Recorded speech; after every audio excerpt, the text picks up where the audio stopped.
Hey, it's your boy, Chosen Outlaw. How are you, Outlaw Nation? I hope you're doing well. I came across this on Twitter, X, and I thought we ought to talk about it. So let's give it a listen. But listen, this is amazing. Mr. Besson, who I like, said that the president said, we're going to get prices lower. You know how we get prices lower? We're going to lower the tariffs. It's an admission that tariffs were a price increase.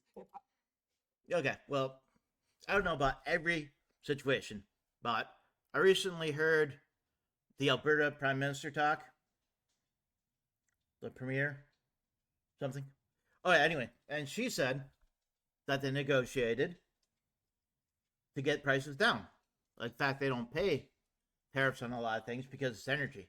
But that was the goal all along.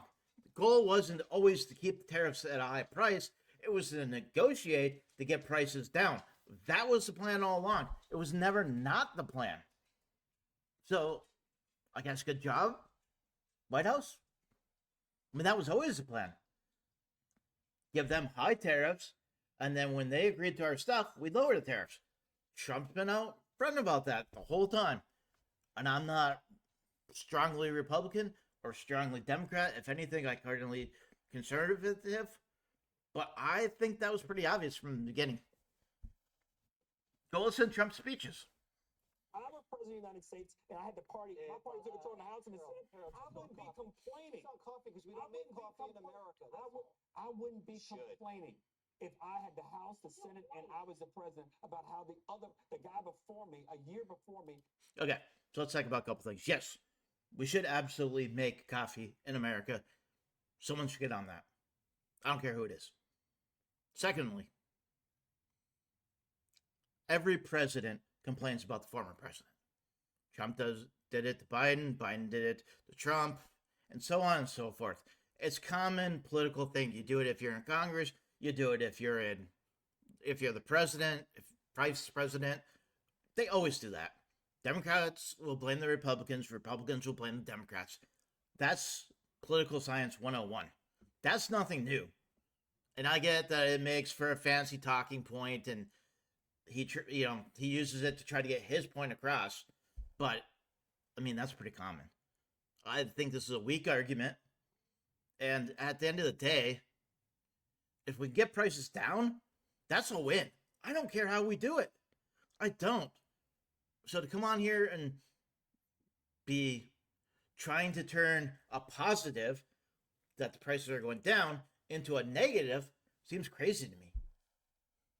Let's just all be happy that prices are down. I mean, this is how I think in general. That, let's promote positivity. Let's promote love. Let's stop the hate. Let's, come together. Republicans, Democrats, they need to focus on what they have in common.